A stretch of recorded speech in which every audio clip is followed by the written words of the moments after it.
right, so we got two questions today, both of which are from people named Anthony. Which I didn't really plan. I grabbed two that I thought were interesting and then noticed after the fact they have the same name. Between this and the Pope's visit, it's like an Italian takeover right now. So Anthony the first wants to know what my thoughts are on Martin Shkreli, and I didn't recognize his name at first, so I'll have to explain the story for those of you who might not be familiar. Martin Shkreli is this big pharmaceutical boss who just bought the rights to a particular drug. I'm not closely familiar with this drug or what it does, but my understanding is it's used to treat people with compromised immune systems. This drug fights off a particular sickness or a particular disease that people with bad immune systems might not be able to fight. And previously, this drug used to sell for something like $12.50 a pill or $13 a pill. Mr. Shkreli's company buys the rights to the pill and jacks up the price to $750 a pop. Now, of course, the internet reacts, and probably rightfully so to some degree. You have people everywhere calling him an asshole, people saying he's a big jerk, people getting him on TV news interviews to shame him, people calling him greedy, this and that. And I'm not saying Mr. Shkreli is right or that he's a great person, but what's frustrating to me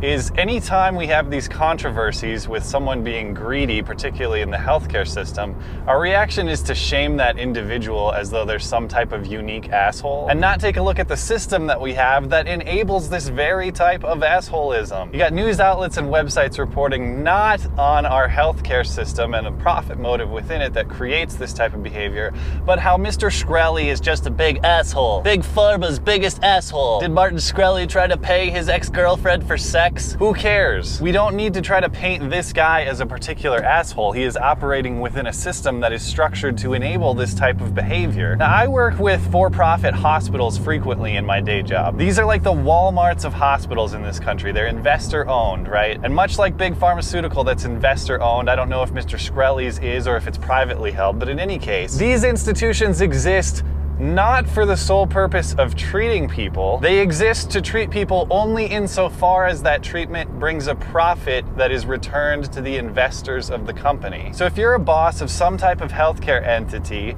whether it's a hospital, whether it's a pharmaceutical company in this case, your job is not to go into your office on a daily basis and say, how best can we treat people with sickness? Your job is to go in and say, how best can we treat people with sickness in a way that will return a quarterly profit for our investors? You'll see this in the hospital context too. There is Medicare fraud every year on the part of these major hospital companies. And that's not because they're all run by assholes. That is because we have set up a structure in this country where these hospitals are expected to return money to their investors on a quarterly basis. And once you've checked under all the couch cushions, you gotta start fixing the numbers a little bit or playing the game in order to keep that money flowing. That's just the way it works. So maybe Mr. Shkreli is an asshole. I don't really care. If this really bothers you, you shouldn't be asking about Mr. Shkreli personally. You should be asking, what are the characteristics of our healthcare delivery system that make this possible? Because let's remember, Mr. Shkreli hasn't broken any laws, okay? He is operating 100% within the confines of the law. Now that I'm all bothered, maybe I need a couple pills to calm down. Anthony too asks what my biggest regret in life is and what I would do to change it. This is gonna probably sound harsh, but the older I get, the more emotionally detached I get, and I think that's actually for the better. My biggest regrets in life are working really hard to continue relationships that didn't need to be continued, both romantically and in the platonic friendship sense. Some of you might cringe when you hear me say this,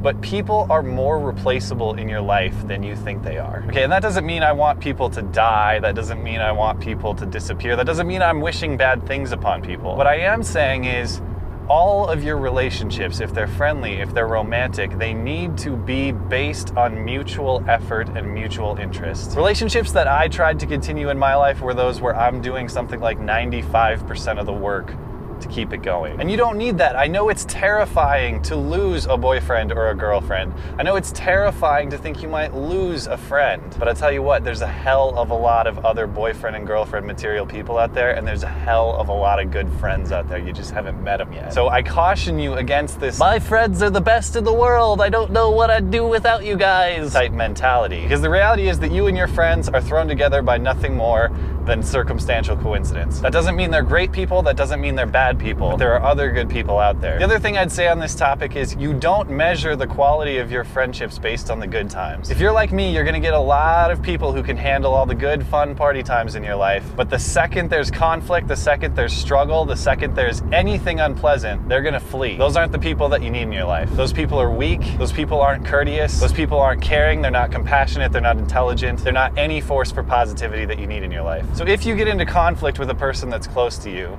and that person's response is to block it out, to shut you out, to refuse to apologize, to make you do all of the work to repair the situation, regardless of whose fault the situation may be, that's not a person you need to keep around in your life. That's a person you need to move on from, with my personal assurance that there are better people out there and you will find them. So don't do what I did. Don't make the regrettable decision of working very, very hard for people that do not appreciate your hard work. Find those that do and you will be much happier. Anyway, that's all I got for today. Thanks as always for listening and for supporting this channel. I always appreciate the thoughtful discussion down below and on Twitter at @skag_3. I always need good questions to keep this series going. So if you enjoy and you want to contribute, go ahead and ask me a question down below or on Twitter. I answer them all in text, even though I can't get to all of them on video. So I'll see you next time. Bye.